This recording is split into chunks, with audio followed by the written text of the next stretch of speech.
Антикорупцијска ќе ги чешла дивите платформи на матка. Од комисијата велат дека случајот го отвораат само иницијативно, откако преку медиумите слушнале дека надлежните институции си ја префрлаат топката. Ќе ја чекаат целата документација од општина Сарај, за да утврдат дали градоначалникот го крши законот со најавата за можна легализација на бесправно изградените објекти. Ние будно ја следевме состојбата со матка, меѓутоа вчера слушнавме дека институциите се прогласија за ненадлежни. И тоа нас ни го запали црвеното светло и сметаме дека има тука елементи на корупција, бидејќи општината подолго време не донесува одлуки.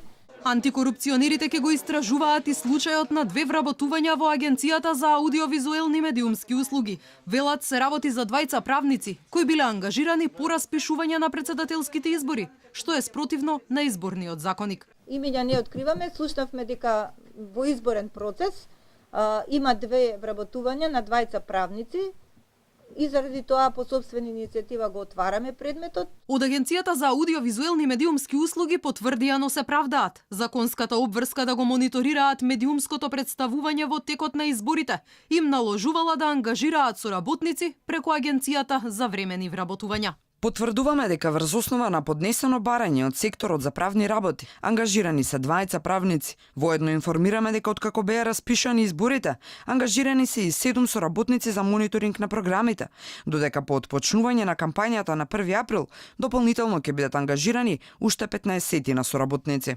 Инаку Комисијата за спречување на корупција се уште ги чешла документите на јавните институции, каде беа вработени луѓе блиски до функционерите, а што предизвика бурни реакции во јавноста. Од 18 случаи, 2 се веќе затворени. Ќерката на претеничката Емилија Александрова воопшто не била вработена во Фондот за иновации, а сопругата на Беровскиот градоначалник не добила ново вработување, туку работниот однос и бил трансформиран во редовен, откако 2 години работела по договор на дело во основното училиште во Берово. Антикорупционерите ќе бараат дополнителен увид во конкурсот на Елем, преку кој беше вработена и ќерката на собранискиот спикер Талат Џафери.